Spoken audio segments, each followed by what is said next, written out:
우리가 오늘 예배 드릴 수 있는 것은 하나님께서 끊임없이 우리를 부르셨고, 우리를 찾으셨고, 우리를 기다리셨고, 마침내 이 자리에서 예배할 수 있도록 인도해 주신 것입니다. 그래서 창세기 12장 5절 말씀에 가보면 아브라함이 하란 땅에 머물다가 가나안 땅에 들어가는 기사를 이렇게 표현하죠. 마침내 아브라함이 가나안 땅에 들어갔더라. 갈대아 우르에 있을 때부터 하나님은 아브라함에게 나타나 말씀하셨지만 아브라함이 하나님의 음성을 식별할 줄 몰랐다는 거죠.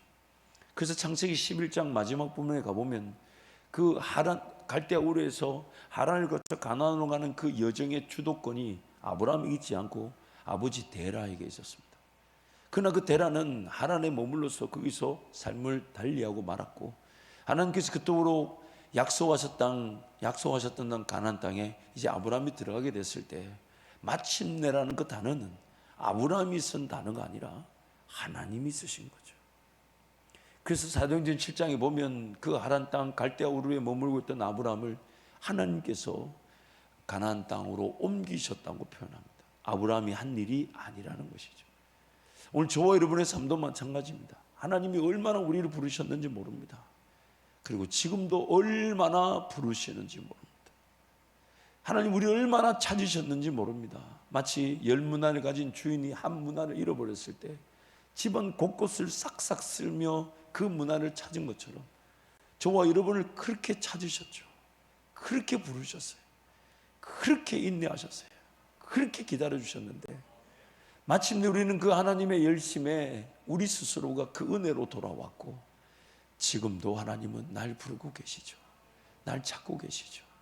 더 깊은 자리, 더 사랑의 자리, 내가 더 행복해질 수 있는 자리, 내가 더 주님 의지할 수 있는 자리를 우리 끊임없이 부르십니다. 끊임없이 오라 오라 방황치 말고 오라 다음부터는 여러분 좀 가르쳐요. 다른 분들은 첫 소절이 나오면 따라하라는 줄 알고 좀, 제가 지금 독창회를 하는 게 아니잖아요 지금. 그리고 다음부터는 강단에서 어떤 외부 강사 찬송가를 부르면 쫙 따라 부르는 거예요. 완전히 그 설교에 몰입해 있다가 찬양 따라 부르는데 네 한번 불러봐라 이거 아니라 이 말이에요. 그래서 우리를 그렇게 부르셨죠. 제가 확신하건대 우리가 하나님을 잘 몰랐을 때 우리를 부르셨던 그 음성은 지금도 강렬할 것입니다. 지금도 우리 하나님의 그 나와의 사랑의 관계는 내가 하나님을 로마서 5장 말씀처럼 연약할 때에, 죄인 되었을 때에, 심지어 원수 되었을 때도 그리스도께서 우리를 위해 죽으신 하나님의 사랑을 하나님은 확증하셨어요. 그러니 내가 하나님을 잘 찾지 못하는 연약함과 죄 가운데 머물며 하나님과 적대, 불신, 배반, 거절, 원수일 때도 하나님은 나를 사랑하셔서 나를 부르시고 나를 부르셨다면, 그래서 이제 그것이 이제 내 귀에 들려지고 내가 반응해서 이렇게 예배 자리에 왔다면 지금 하나님 나는 또 얼마나 부르실까요? 얼마나 부르실까요? 얼마나 더 깊은 사랑의 자리로 막 끌고 가고 싶으실까요? 마치 그 사랑을 더 맛보도록 하고 나도 그 사랑에 막 붙들려서 정말 하나님 그분께 내 시간 내 삶을 드리지 않으면 안 될 만큼 그렇게 기도의 자리 예배 자리로 달려오게끔 지금도 하나님 나를 얼마나 부르고 계실까요? 그런데도 불구하고 우리는 그렇게 불신 상태에 머물러 있을 때가 있었고 이제 하나님을 온전히 예배해야 한다는 걸 알면서도 여전히 그 하나님의 부르심 앞에 그 세상의 어떤 요구, 삶에 대한 어떤 필요, 또 먹고 마시고 있는 문제 해결이 더 급한 줄 그렇게 살아졌던 죄인들이었죠. 몇 주 전에 이제 우리 김성주 목사님 주일 저녁에 말씀을 전하셨어요. 이제 내일 간다고 해서 오늘 만나서 식사도 했는데 그때 그 간증 속의 장면을 제가 사실 사진을 찍어둔 게 있어요. 사진을 보시면 김성주 목사님이 목욕탕에서 나오다가 쓰러졌던 곳입니다. 그리고 저기서 지나가던 분이 알고 보니까 소방관이셨는데 그분이 심폐소생을 해서 살아난 그 장소입니다. 제가 이걸 미리 들어 알고 있던 테라 예전에 어디고 왔더니 저기에서 기념사진을 찍어 두었던 것이, 제가 본인이 찍은 게 아니라 제가 찍은 거예요. 이제 그만 보여주시죠. 너무 목욕탕도 너무 자세히 보고 계시는 것 같아서. 근데 우리 김성지 목사님하고 얘기를 나누다 보면서 참 하나님이 그 김성지 목사님 얼마나 사랑하셨는지, 근데 얼마나 사랑하셨는지 그 사랑의 크기가요, 그 김성지 목사님께 끊임없이 부르셨다는 거죠. 오거라, 오거라, 오거라, 오거라 했는데 안 갔다는 거예요. 그래가지고 사역을, 이렇게 전도사로 사역을 할 때도 이제 본인이 없으니까 아니 제가 그 허락을 받고 왔는데 제 아내가, 사모님이 자꾸 왜 나간 사람 얘기를 꺼내나 그러는데 이미 말씀은 준비되어 있고 다른 걸 할 수가 없어 얘기하는데, 사역을 할 때도 그렇게 당구장에 가서 당구를 쳤대요. 그래서 당구를 치는데 이런 날이 있었대요.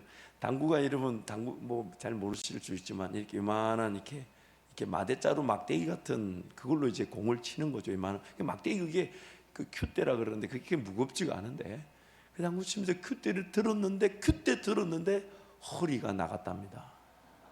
소위 말하는 거 추간판 탈출증이라 그러죠. 왜 디스크가 나갔다 그런 표현을 쓰는데, 큐대 들었는데 허리가 나갔대요. 그리고 이제 이런 목욕탕에 목욕하고 나오는데 쓰러져서 심정지 상태였는데, 지나가는 소방관님이 우연히 그 소방관 지나가다가 그 자리에서 심정지 상태, 왜냐하면 우리 같은 사람들은 그 쓰러진 거 보면 심정지인지 아닌지 알 수가 없어요. 그런데 그 마침 지나가던 분이 소방관이 있었대요. 그래서 그분이 심정지 상태인 줄 알고 인공호흡을 해가지고 왜 웃어요 여러분? 아니 심지어 고개를 왜 흔들어요? 아니 사람이 죽으면 인공호흡을 해야지.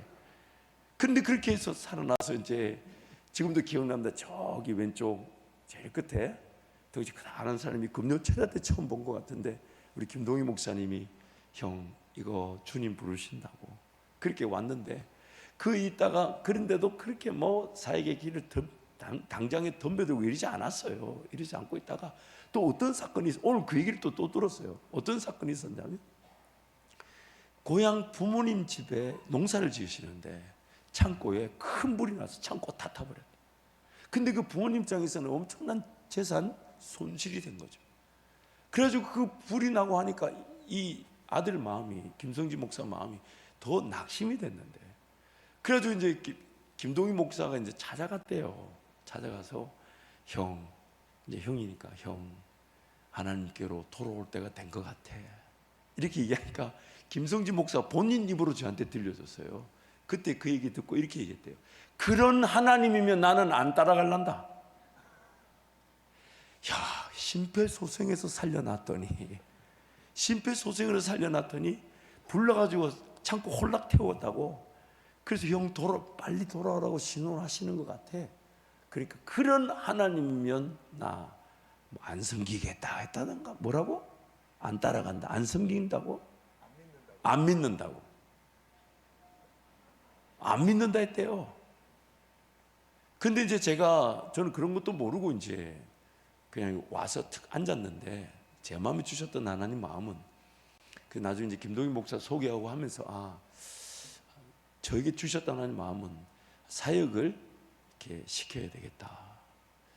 그래서 제가 사역을 시켰던 그 마음을 가지고 제가 기도하면서 제 예전에 참 모나고 연약하고 부족했던 모습이 떠올라서 저 같아서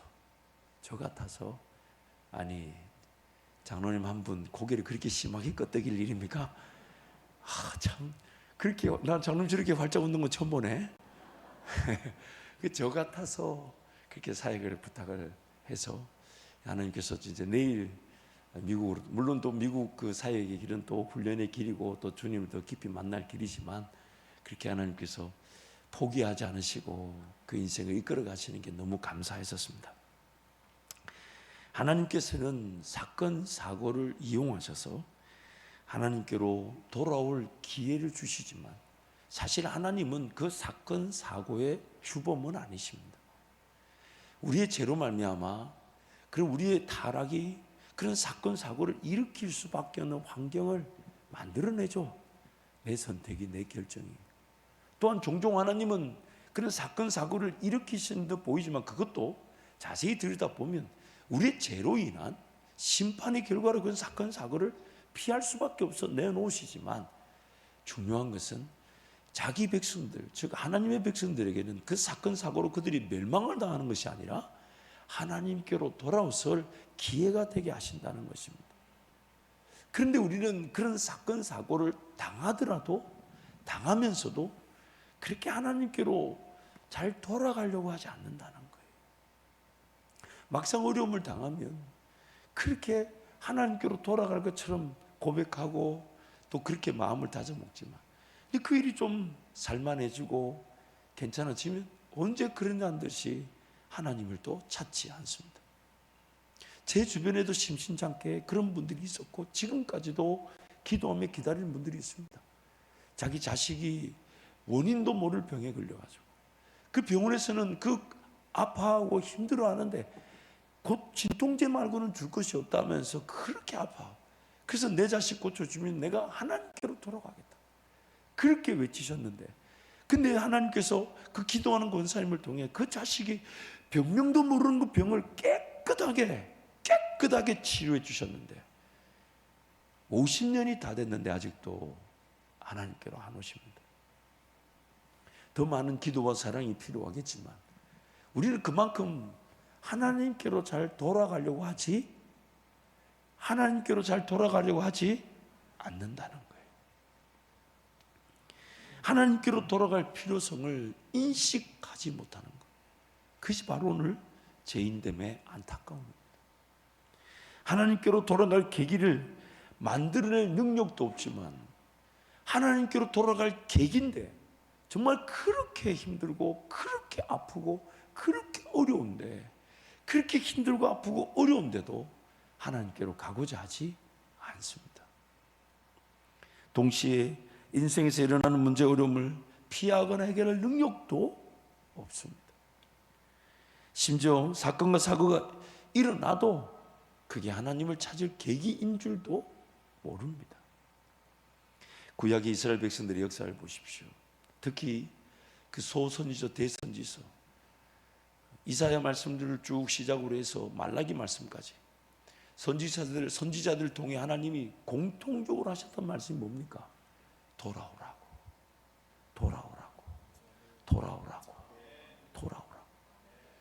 그래서 하나님 끊임없이 그의 종들을, 그 선지자들을 보내시지 않았습니까?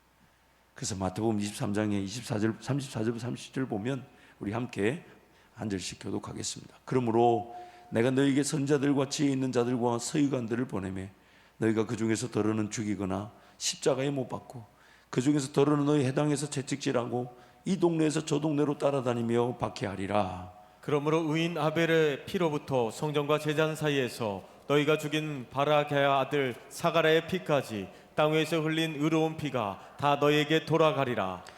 두 절 함께 선포합니다. 내가 진실로 너희에게 이르노니 이것이 다 이 세대에 돌아가리라. 예루살렘아 예루살렘아 선지자들을 죽이고 내게 파송된 자들을 돌로 치는 자여, 암탉이 그 새끼를 날개에 모음같이 내가 내 자녀를 모으려 한 일이 몇 번이더냐. 그러나 너희가 원하지 아니하였도다. 심지어 예레미야 선지자를 통해서 이렇게 얘기하시죠. 그들이 듣든지 아니 듣든지 하나님께로 돌아라고 외쳐라. 그래서 훗날 우리 이렇게 어렵고 아플 때 하나님 뭐 하셨냐고 물으면 너희들에게 그토록 선지자를 보내서 돌아오라 하였건만 너희가 내 말을 듣지 아니했다고 그 증거가 되게 하겠다고. 그렇게 하나님께서 끊임없이 그 선지자들을 보내시고 그러나 그 음성을 듣지 않았을 뿐만 아니라 하나님 보내신 그 선지자들을 돌로 치고 죽여버리고, 그래서 예수 그리스도까지 그들은 죽였던 것입니다. 그래서 히브리서 1장 1절 2절도 이렇게 얘기하죠. 함께 선포합니다. 옛적의 선지자들을 통하여 여러 부분과 여러 모양으로 우리 조상들에게 말씀하신 하나님이 이 모든 날 마지막에는 아들을 통하여 우리에게 말씀하셨으니 이 아들을 만유의 상속자로 세우시고 또 그로 말미암아 모든 세계를 지으셨느니라. 옛적의 선지자들을 통해 하나님께서 보내시고 말씀하셨지만 그 구약의 백성들이 그 음성을 듣지 않았다는 거예요. 그래서 하나님은 자기 아들, 외아들 예수 그리스도까지 보내셨어요. 예수 그리스도로 치면 만유를 지으신 하나님이시고, 그래서 사람을 보내도 그 이스라엘 백성들이 잘 듣지 못하니까 이제는 내 아들을 보내면 그들이 하나님께로 좀 돌아오지 않겠냐. 예수님이 그 비유에서 분명히 말씀하셨죠. 그래서 예수님이 이 땅에 그 보내셨는데, 히브리서 1장 1절에서 2절에서 말씀한 바가 뭔지 아십니까?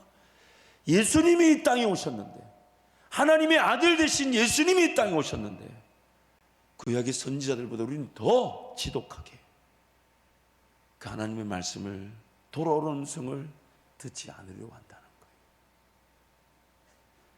거예요. 예수님이 이 땅에 오셨는데, 우리가 구약 이스라엘 백성들보다 더 나은 은혜를 누리고 있는데, 이제는 내 아들을 보내면 그들이 나에게로 돌아오겠지.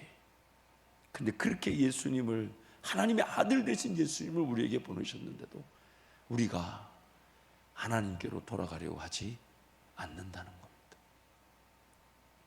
지금 히브리서 1장은 그 부분을 우리에게 꼬집어서 강조하고 있는 것입니다. 그래서 이사야 55장에 드린 말씀이 있죠. 6절부터 9절 우리 잘 아는 말씀인데 함께 선포합니다. 너희는 여호와를 만날 만한 때에 찾으라. 가까이 계실 때에 그를 부르라. 악인은 그의 길을, 불의한 자는 그의 생각을 버리고 여호와께로 돌아오라. 그리하면 그가 긍휼히 여기시리라. 우리 하나님께로 돌아오라. 그가 너그럽게 용서하시리라. 이는 내 생각이 너희 생각과 다르며 내 길은 너희 길과 다름이니라. 여호와의 말씀이니라. 이는 하늘이 땅보다 높음같이 내 길은 너희의 길보다 높으며 내 생각은 너희의 생각보다 높음이니라. 아멘. 지금 이사야 선지자가 너희는 여호와를 만날 만한 때에 찾으라. 가까이 계실 때에 그를 부르라. 이 말씀은 실질적으로 구약 이스라엘 백성들이 나오는 우리의 신약의 형편을 자세히 살펴보면 모든 때를 지칭합니다. 호흡이 있는 그 모든 순간을 지칭합니다. 왜냐하면 바벨론 포로로 끌려갔던 때에도 하나님은 선지자를 보내 그들에게 말씀하셨어요. 그래서 예레미야 29장 말씀 보면 너희가 포로로 끌려간 그 땅에서도 거기에 집을 짓고 자녀를 놓으며 그 포로 생활 중에서도 삶을 영위하라고. 그러나 분명히 예레미야 말씀을 통해 하나님께서 70년 뒤에 너희들이 돌아오게 될 것이라고. 그러므로 우리가 호흡하는 모든 순간은 여호와를 만날 만한 때며 여호와를 찾을 때인 것입니다. 찾을 때. 지금이, 언젠가라고 미뤄둘 때가 아니라 지금이. 실질적으로 이사야 선지자는 우시야 왕 때에 사역을 시작하여 요담과 아하스와 히스기야 므낫세까지, 이 므낫세까지라는 말은 북이스라엘이 멸망할 때까지, 그리고 얼마 안 있다 남이스라엘도 바벨론에게 멸망하는 그때까지 활동한 선지자입니다. 그리고 이 55장뿐만 아니라 이 우시야 때에 주로 활동했던 이사야는 우시야 왕 때, 그때 당시만 해도요, 저 아래 강대국이었던 애굽, 이집트가 왕조가 바뀌면서 자기네들 국내 정세가 불안하여 그 위에 있는 블레셋이나 이스라엘을 정말 신경 쓸 여가가 없는 때입니다. 또한 그 북쪽에는 아수르가 있었지만 아수르도 이제 자신들의 어떤 내전 상황, 문제 상황으로 해서 이스라엘을 관여를 못하는 때였어요. 그때 이 우시야 왕 때는 암몬과 블레셋들을 침공하여 점령하여 조공을 받고 있던 때였어요. 우시야 왕 때만 해도 이스라엘 남유다 같은 경우는 조공을 받는 경제적으로 굉장한 부의 때였어요. 그러나 하나님 이스라엘을 통해서 이스라엘 백성들에게 뭐라고 얘기하시냐면 지금이 여호와께로 돌아와야 한다는 거예요. 경제적인 안정감은 있을지 몰라도, 삶은 사라지는 것처럼 보일지 몰라도, 만약 하나님 중심의 삶이 아니라면 아무리 나에게 안정감을 주는 경제적 분화, 번영도 다 소용이 없는 거예요. 심지어 이사야가 예언했던 바벨론에게 포로로 끌려간다는 예언은 당시 바벨론이라는 나라가 채 세워지기도 전에, 훨씬 전에 하나님께서 이사야를 통해 말씀하신 거예요.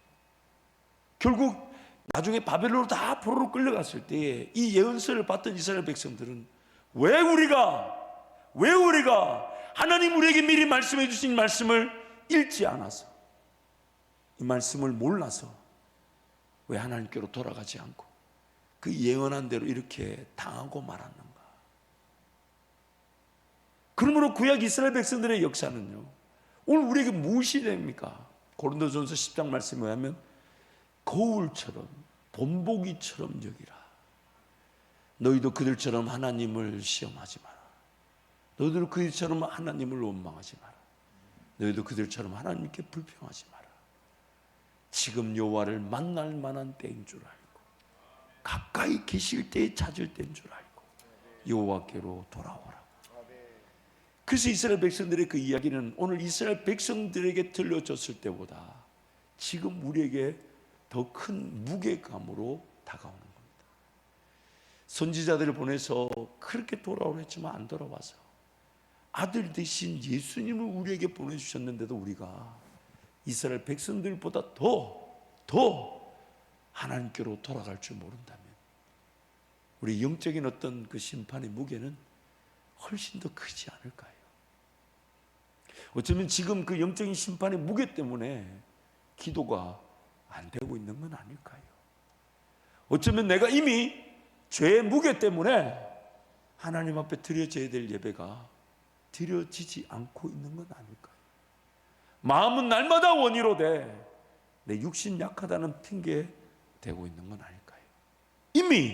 이미 무거운 짐들과 얼명이 쉬운 죄에 묶여가지고 그래서 예배가 안 되고 있는데 기도해야 되는 아는데 기도가 안 되는데 심지어 기도의 자리까지 달려 나왔는데 그 기도가 안 되고 있는 건 아닐까요? 왜냐하면 우리는 하나님께로 돌아갈 줄 모르는 죄인이기 때문입니다. 하나님께로 돌아갈 줄 모르는 죄의 습성을 여전히 어쩌면 예수님이 이 땅에 오셨는데도 불구하고 내가 지금 이 정도면 우리는 이스라엘 백성들보다 더 타락한 상태에 있다고 성경이 고발하고 있는 것이죠. 사랑하는 성도 여러분, 지금이 하나님을 만날 때입니다. 지금이요. 그래서 고린도 말씀에 지금이 은혜 받을 때고 지금이 구원받을 때라. 지금 아직 생명의 호흡이 있을 때 지금 하나님을 만날 때인 줄 알고 하나님을 찾고 지금 내 삶이 여전히 하나님의 영광이 이 땅에 남겨져 있다면 지금 하나님 내 가까이에서 나를 만나 주시려고 지금 나를 부르고 계신 줄 알고 그래서 그 부르심에 합당한 자로 하나님 나를 찾고 계심에 합당한 반응으로 예배 자리, 기도의 자리 달려가야 될 줄 믿습니다. 고린도전서 2장 말씀 보면 우리의 영적 상태를 이렇게 고발하고 있죠. 고린도전서 2장 9절에서 16절 한 절씩 교독합니다. 기록된 바 하나님이 자기를 사랑하는 자들을 위하여 예비하신 모든 것은 눈으로 보지 못하고 귀로 듣지 못하고 사람의 마음으로 생각하지도 못하였다함과 같으니라. 오직 하나님이 성령으로 이것을 우리에게 보이셨으니 성령은 모든 것 곧 하나님의 깊은 것까지도 통달하시느니라. 사람의 일을 사람의 속에 있는 영 외에 누가 알리요? 이와 같이 하나님의 일도 하나님의 영 외에는 아무도 알지 못하느니라. 우리가 세상의 영을 받지 아니하고 오직 하나님으로부터 온 영을 받았으니 이는 우리로 하여금 하나님께서 우리에게 은혜로 주신 것들을 알게 하려 하심이라. 우리가 이것을 말하거니와 사람의 지혜가 가르친 말로 아니하고 오직 성령께서 가르치신 것으로 하니 영적인 일은 영적인 것으로 분별하느니라. 육에 속한 사람은 하나님의 성령의 일들을 받지 아니하나니 이는 그것들이 그에게는 어리석게 보이며 또 그는 그것들을 알 수도 없나니 그런 일들은 영적으로 분별되기 때문이라. 2절 함께 갑니다. 신령한 자는 모든 것을 판단하나 자기는 아무에게도 판단을 받지 아니하느니라. 누가 주의 마음을 알아서 주를 가르치겠느냐. 그러나 우리가 그리스도의 마음을 가졌느니라. 아멘. 성령께서 하나님께서 자기를 사랑하는 자들을 위해 예비해 놓으신 모든 것들을 그 보고 듣고 깨닫고 누릴 수 있는 그 모든 것들을 성령 하나님이 아니고서는 볼 수 없고 들을 수 없고 깨달을 수 없고 맛볼 수가 없다는 것. 그래서 영적인 것은 영적인 것으로 분별한다는 말은 spiritual thing produces spiritual thing. 영적인 것이 영적인 것을 만들어낼 때 그것을 맛보는 자만이 이게 영적인 거구나 안다는 거죠. 그래서 성령 하나님께서 지금 성령 하나님만이 아시는 것, 하나님께서 우리를 위해 예비해 놓으신 모든 것들은 성령 하나님만이 아신다는 거. 그럼 오늘 우리는 어떻게 반응해야 됩니까? 제가 오늘 이 말씀 준비하면서 작년 연말부터 하나님 저에게 주셨던 기도 제목, 하나님 영적인 더 깊은 맛을 보게 해주십시오. 근데 이것이 우리 성도들에게도 분명히 도전이 됐는지 오늘 우리 권사님 기도 속에도 이것이 포함되어 있어서 제가 참 감사해요. 영적인 깊은 맛을 보는 것. 그것이 어떤 건지 제가 모릅니다. 나를 위해, 우리 성도들이 우리 교회를 위해 어떤 것이 영적인 더 깊은 맛인지 모릅니다. 하지만 맛을 보게 되는 그때 알게 될 겁니다. 아, 하나님 이것을 나를 위해 예배해 놓으셨구나. 그렇다면 오늘 나는 그 영적인 것은 영적인 것으로만 분별되고 영적인 것은 영적인 것으로만 해석되어질 수 있다면, 그렇다면 오늘 나는 어떤 자세를 취해야 되는 걸까요? 성령 하나님이 아니고서는 맛볼 수가 없대요. 아무도 모른대요. 아무도 알 수가 없대요. 그래서 내 안에 계신 성령 하나님, 그래서 요한일서 2장 말씀에 아무도 너희를 가르칠 필요가 없고 주께 기름 부으신 바 성령께서 너희를 가르치시는데, 요한복음 14장 28절 말씀에 성령 그가, 예수님께서 우리에게 말씀하신 모든 것을 생각나게 하시고 또한 모든 것을 가르쳐 주실 것이라. 모든 것을 가르쳐 주실 것이라.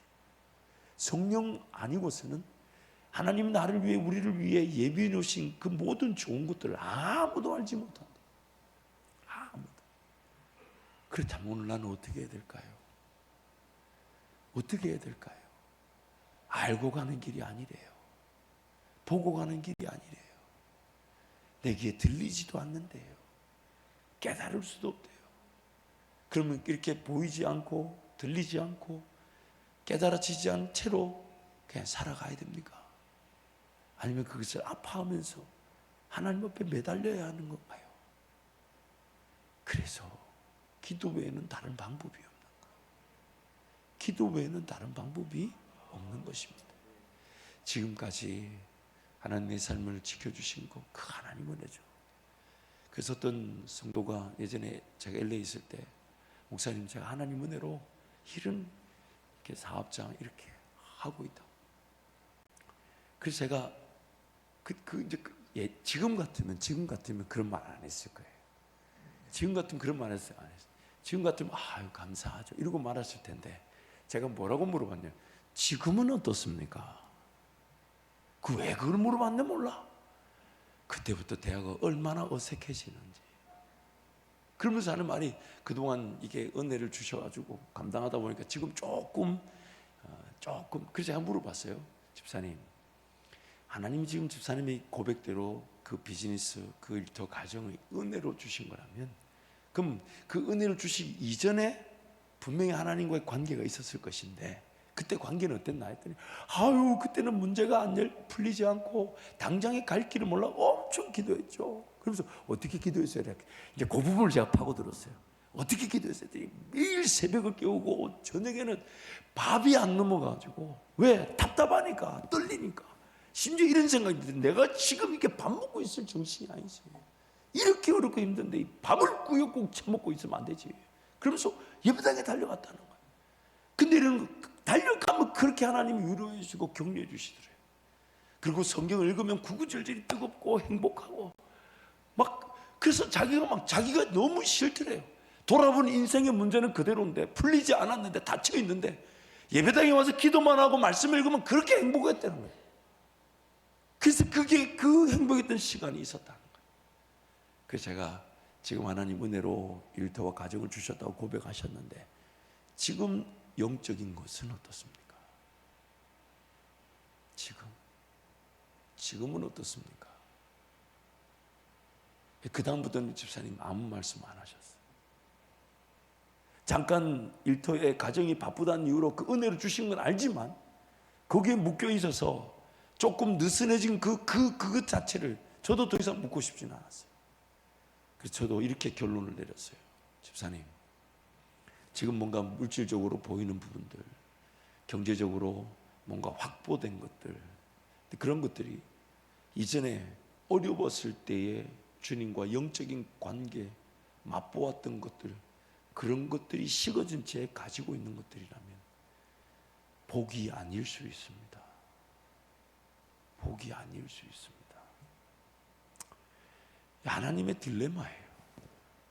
어렵다고 막 기도해서, 그래서 막 하나님밖에 없다고 막 매달릴 때 하나님이 그 기도를 들으시고 길을 열어줬더니 그 길에 붙들려가지고 열어주신 사업과 열어주신 직장, 거기에 붙들려가지고 그 안 열릴 때 기도했던 그 사람이 온데간데 없이 사라졌어요. 그럼 이거를 또 다시 닫아야 되는 건지. 여러분 너무 진지하게 듣고 계시면 미안하잖아요. 여러분 얘기를 지금 하는 게 아니라 지금 위험성을 얘기하는 건데, 아니 여러분이 하나님이시면 어떻게 해야 되겠어요? 여러분 어떻게 해야 됩니까? 우리 솔직하게 한번 어떻게 해야 되겠어요? 그렇게 그때는 그 어려운데 막 비지고 들어가서 정말 하나님 안 도우시면 안 된다고 그렇게 기도하고, 막 눈을 뜨면 기도하고 잠을 자면 막 기도하면서 자고 막 이랬다는데, 근데 하나님이 길을 열어줬어. 비즈니스가 열리고 사업이 열렸어. 근데 그 기도했던 사람은 온데간데 없어. 그러면 하나님 어떻게 해야 돼? 저거를 또 닫아야 되나 말아야 되나? 저걸 또 거두어 가야 되나 말아야 되나? 하나님의 딜레마예요. 딜레마. 그래서 하나님이 이렇게 말씀하신 거예요. 지금이 은혜 받을 때고, 지금이 구원의 때고, 지금이 하나님을 만날 만한 때고, 가까이 계실 때 그를 부를 때라고 우리에게 말씀하고 계신 겁니다. 사랑하는 성도 여러분, 어차피 우리는 세끼 밥 먹고 삽니다. 요즘 세끼 먹는 것도 살찐다고 두 끼만 먹잖아요. 참 배부른 소리예요. 그런데 아무리 많이 가져본들 그 두세 끼 먹는 밥 이상 먹어집니까? 가져집니까? 속지 마세요.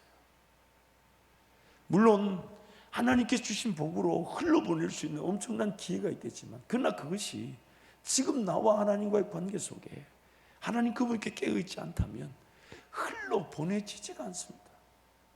제가 종종 성도님들께 이렇게 부탁을 받을 때가 있어요. 목사님, 이 금액만큼 꼭 선교에 써주세요. 와, 그런 제안을 들으면 너무 놀라워요. 너무 목사가 진짜 목사 할 맛 나는 거지. 그랬는데 신기하게도 그 다음날 새벽 때부터요, 그 기도가 한 번도 나오지가 않아요. 돈이 맡겨져 있는데. 그래서 제가 어느 날 그분을 지나가면서 딱 봤을 때 그때 생각이 나더라고요. 한 달 전에 저분이 그 재정을 나에게 써달라고 금액을 부탁했었는데, 그래가지고 그날 밤에 막 기도하는데 기도에 집중을 못하고 제 안에 질문이 탁 들었어요. 혹시 그 돈을 하나님 원치 않으시는 건가? 혹시 그 돈을 하나님 원치 않으시는 건가? 그러면서 예전에 사회 가셨던 선교사님 간증, 목사님, 재정이 후원이 들어온다고 해서 다 하나님이 보내신 게 아니더라는 거예요. 왔는데 재정이 왔어요. 얼마나 좋은 거예요. 근데 그 재정이 쓰여지는 과정과 열매를 보면, 야, 이거는 처음부터 시도하지 않았으면 더 좋을 뻔했다. 차라리 그 돈이 없었더라면 더 좋을 뻔했다. 제가 그 성유사님의 그 간증을 그때 그 기도한 자리에서 딱 듣는 순간, 그래서 이제 그 집사님 가정을 위해 축복하고 한번 전화드려서 새벽기도 독려하고, 같이 기도하시죠. 집사님, 저 기억하고 있어요. 같이 기도하시죠. 오늘 우리 삶에 진정한 가치가 뭡니까, 여러분? 정말 지금이 하나님을 만날 때이고 가까이 계실 때 그를 부를 때 이미 기쁘십니까?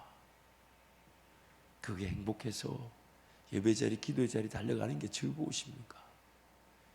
그런 때인 줄 알지만 저거 핑계로 하나님을 찾는 일을 혹시 놓치고 계시진 않습니까?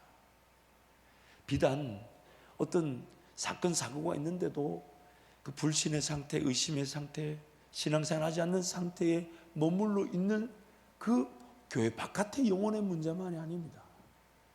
오늘 나의 문제일 수 있어요. 나의 문제. 더 깊은 기도의 자리에서 나를 어쩌면 엄청나게 부르고 계실 텐데, 더 놀라운 은혜를 쏟아부어 주시면서 주님과 죽고 부활할 수 있는 연합의 관계, 그 사랑의 관계에 나를 초대하고 계실 텐데, 그 기대가 없고 그 사모함이 없고 그 간절함이 없이 그저 내가 할 수 있는 정도로 신앙생활하고 있는 건 아닌지 정말 우리 자신들을 한번 살펴봐야 되지 않을까요? 지난 부흥회 때 우리 박선혜 전사님 막 시간에 했던 구별됨, 물질의 구별됨에 대한 말씀을 들으면서 저도 엄청 가슴이 아팠어요. 다른 누군가가 아닌 제 삶이에요.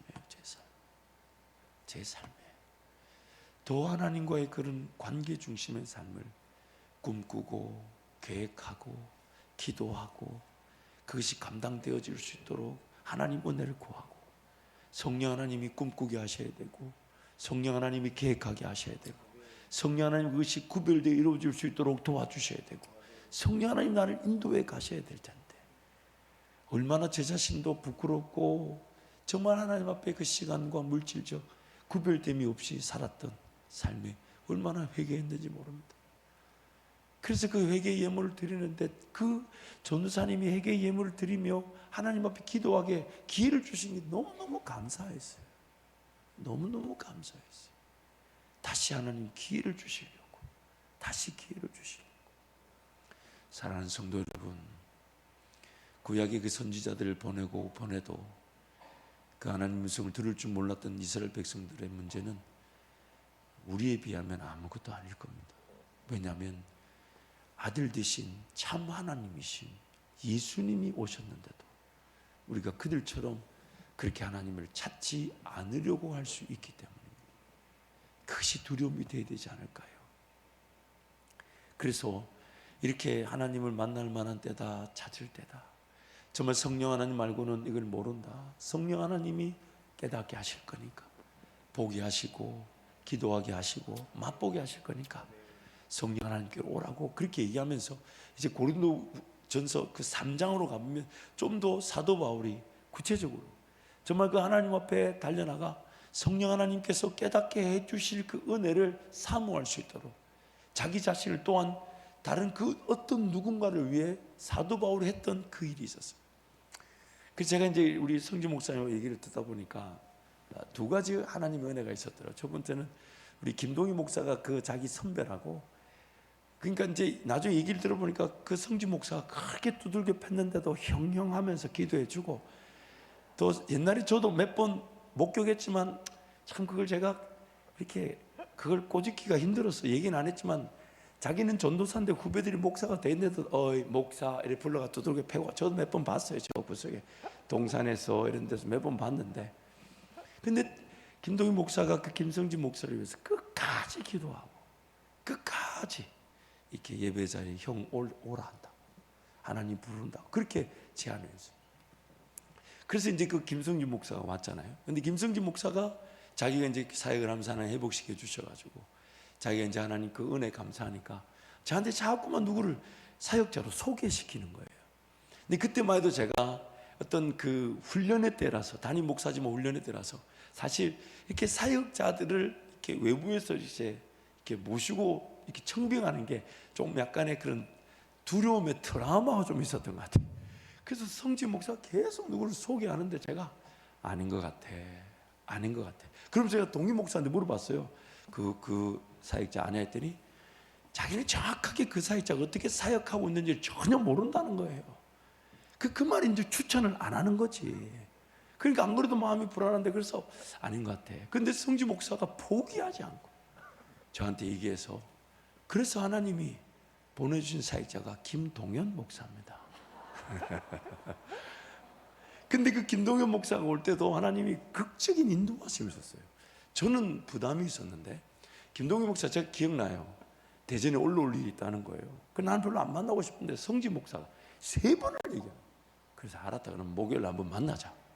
그래서 이제 목요일날 새벽에 기도하는데 왠지 이걸 조금 뭔가 하나님 인도하심이 있나? 워낙 제가 기대치가 없었던 터라. 그래서 목요일날 만났는데 첫 만남이 참 끼리끼리 모인다더만은 아니 첫인상이 또 접견실 들어오는데 그 입구가 꽉 차더라고 이렇게. 지금 마침 두 분 다 지금 안 계세요 이 자리에. 김동현 목사님 지금 상이 나서 지금 거기 가 계신데. 근데 딱 앉는데 저도 모르게 이제 와서 제가 고백합니다. 저도 모르게 김동현 목사한테 자네가 우리 교회 올지 안 올지 기도해보고 결정하라고. 제가 결정하는 게 아니고 그 사람한테 기도해보고 자네가 결정해. 오면 오는 거고 안 오면 안 오는 거라. 제가 그렇게 얘기했어요. 야, 정말 좋은 담임 목사 아닌가? 근데 제가 그걸 준비한 게 아니에요. 저도 모르게 그 자리에서 얘기가 나왔어요.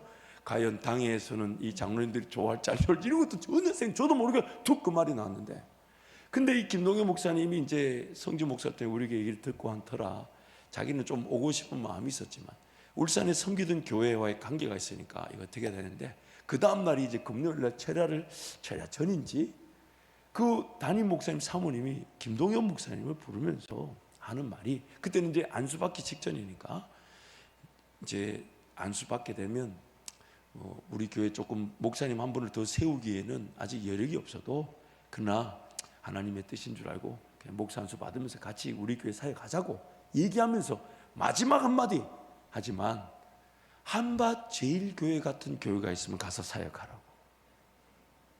지금 어제 저를 만나고 그 얘기를 지금 어떻게 해야 될지 몰라가지고 자기도 이제 어떻게 얘기했는데 마침 담임 목사님 사모님 불러가지고 전도사 이제 목사가 되더라도 우리 교회 목사 한 분이 더 모시는 거는 경제적으로 좀 여력이 부족하지만 하지만 한번 안수받으면 같이 사역하자고. 허나 한밭 제일교회 같은 교회가 있으면 가서 사역하라. 그래서 얘기했대요. 안 그래도 어제 한밭 제일교회 담임 목사 만나고 왔다고. 그리고 이 일 들어보니까 저한테는 얘기도 안 하고 주일 지나자마자 월요일날 아파트를 구하러 왔답니다. 내 아파트를 구하러 왔는데 진담 아파트를 갔는데 그 주인이 계약을 잘못해가지고 다른 계약건보다 훨씬 싸게 계약을 또 했다는 거예요. 그래서 제가 그 과정을 들으면서 제가 자원했던 일이 아니잖아요. 부담스러웠던 일이지만 하나님 그런 사인들을 통해서, 그러니까 김동현 목사는 제가 엄청 핍박을 해도 자기는 교회를 떠날 수가 없어요. 왜냐하면 하나님 사인 받고 왔는데. 그래서 제가 지금 행정 목사라도 세운 거는 지금 다른 분들 행정 목사 세우면 저 사람들 교회 떠날 수가 있어요. 근데 그는 교회를 떠날 수가 없어. 왜? 분명한 사인이 있었어요. 그건 제가 만들어준 거 아니야. 하나님이 만드신 거예요. 그 지금 엄청난 핍박 속에 행정 목사의 훈련을 감당하고 있고, 지금도 지금 할 일이 태사인데 할아버지가 돌아가셔가지고 상중에 있어서 좀 쉬라 하시는 모양이에요. 아무튼 제가 이 얘기를 왜 하냐, 사도 바울이 지금 고린도전서 2장에서 하나님 우리를 위해 예비해 놓으신 모든 것들은 오직 성령만이 아시고, 성령만이 아시기 때문에 막상 그 영적인 그 깊은 맛, 영적인 것을 맛보게 됐어요. 그때 그제서야 그 영적인 맛, 영적인 것이 분별되어지니까. 그래서 우리가 할 일은 그 성령 하나님이 맛보게 하실 일을 위해 누군가를 위해 품고 인내주고 사랑하고 기도해 줘야 된다는 거예요. 그래서 2장에서 지금 우리가 쭉 읽었던 그 말씀 이후에 3장에 가면 구체적으로 사도 바울이 이렇게 얘기했던 겁니다. 3장 말씀 우리 6절 9절 함께 선포합니다. 심었고 아볼로는 물을 주었으되 오직 하나님께서 자라나게 하셨나니 그런즉 심는 이나 물 주는 이는 아무것도 아니로되 오직 자라게 하시는 이는 하나님뿐이니라. 심는 이와 물 주는 이는 한 가지이나 각각 자기가 일한 대로 자기의 상을 받으리라. 우리는 하나님의 동역자들이요 너희는 하나님의 밭이요 하나님의 집이니라. 누군가가 심고 누군가가 물을 주며 누군가가 그 땅을 개간해주고 누군가가 비가 오나 눈이 오나 바람이 오나 그 심었던 것 잘 심겨지도록 관리해 주지 않으면 그 누구도 성령 하나님 안에 하시는 놀라운 영적인 맛을 볼 수 없다는 것입니다. 근데 우리는 자꾸만 누군가를 위해 기도해 주고 누군가가 마치 심겨져서 잘 자랄 수 있도록 인내하며 기도해 주고 사랑해 주기보다는 그저 그냥 나은 사람 혹은 그 사람이 알아서 하겠지. 사도 바울은 로마서에서 말씀 이렇게 얘기해요. 우리가 전하지 않으면 그 사람들이 어떻게 들을 거며, 우리가 하나님 앞에 부르고 외쳐 기도하지 않으면 그들이 어떻게 하나님께로 돌아오겠냐고. 그러므로 오늘 우리의 삶에 여러 이유가 있지만 첫 번째는 하나님 지금 나를 엄청 부르고 계신다는 거예요. 나를 돌아오라고. 심지어 예수님이신, 하나님이신 예수님까지 오셨는데도 내가 그 음성에 듣고 돌아가려고 하지 않는다는 것. 두 번째는 또한 이 자리에서 우리가 함께 기도해야 될 것은 저와 여러분이 심고 씨를 뿌리고 심고 그것이 물을 주고 자랄 수 있도록 누군가를 가슴에 품고 사랑해 주고 기도해 주지 않으면 단 한 명도 주께로 돌아오지 않습니다. 그래서 여러분 주변에 가족, 친지, 친구, 이웃들을 위해 기도하시면서 그들에게 끊임없이 다가가야 되셔야 돼요. 또한 기도의 환경을 만드셔야 돼요. 누군가 나와 함께 씨를 뿌리고 심고 물을 주고 그 밭을 보호해주고 지켜줄 환경을 더 만들어야 되는 거죠. 생각해 보세요. 그 밭이 있다면 농부 한 사람이 일을 잘할까요? 두 사람이 일을 잘할까요? 10사람이 잘할까요? 그와 함께 동력. 그래서 사도 바울이 우리는 하나님의 터요, 하나님의 밭이요, 하나님의 동력자들이라고. 그러므로 여러분, 오늘 저와 여러분이 항상 지금이 하나님을 만날 만한 때라고. 지금이 하나님을 만날 만한 때라고. 그래서 오늘 제가 우리 성진 목사님, 또 성진 목사님을 출전했던 동희 목사님 마지막 식사하자. 그래서 밥 먹고 오래간만에 우리 마지막 목욕탕에 가자. 그 목욕탕에 다시 갔습니다. 그 목욕탕에 가서 성진 목사가 저한테 와서 목사님, 좀 마지막 등 밀어 드리는 거네요. 그러면서 이 등에 이렇게 비누칠 해주는데 그 마음이 조금 울컥하더라고요. 좀 마음이 좀 짠하더만요. 근데 그 이제 뜨거운 이제 그 사우나 안에 이제 세 사람이 들어가 있는데 어르신 한 분이 계속 왔다 갔다 하시면서 우리도 한 3번 왔다 갔다 했는데 그분도 한 3번을 왔다 갔다 하신 것 같아. 그 제 옆에 계속 앉으시길래 이게 뭔가 뜻이 있는가 싶어서 말을 걸었더니 이 여차여차에 뭐 세종에 사신다 뭐 이런 얘기, 뭐 세종에도 강남이 있고 강북인데 자기는 더 좋은 강남에 산다. 나 처음 알았네. 세종에 강남 강북이 있고 강남이 좋다는 걸 처음 알았어요. 뭐 그러면서 이제 얘기를 나누시는데 제가 이제 신앙생활 하시는지 얘기 들어보니까 제가 그래서 제가 서대전 IC 롯데마트 뒤에 있는 교회 목사입니다. 이 두 사람도 다 목사인데 저 친구 이제 같이 있다가 이제 더 좋은 데 LA로 간다 이런 얘기 이제 꺼내면서 이제 물어보니까 자기도 이전에는 신앙생활 잘했다는 거예요. 그러면서 얘기 들어보니까 그때는 막 건축원금도 하고 막 그러니까 지금은 안 간다는 거지. 그 지금 안 가는 그 얘기를 얘기하는데 너무 가슴이 아팠어요. 나도 이제 조심해야 되겠다. 그 목회자에 대한 아쉬움과 상처를 얘기하시더라고요.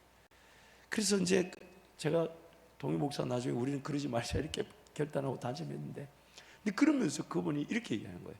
내가 지금 비록 이래도 지금은 때가 아니라서 그렇지 나 꼭 갈 거라고 이렇게 얘기하시더라고요. 그래서 제가 그렇다고 오늘이 삶이 끝날 수 있는 얘기하면 더 상처가 될 것 같아가지고 상처가 될 것 같아. 그 말은 못하고 안 했어요. 그 말 안 했어요. 내가 같으면 던지고 나왔을 텐데 다 여러분이 저를 이렇게 바꾸어 놓으신 거예요. 하나님 은혜입니다.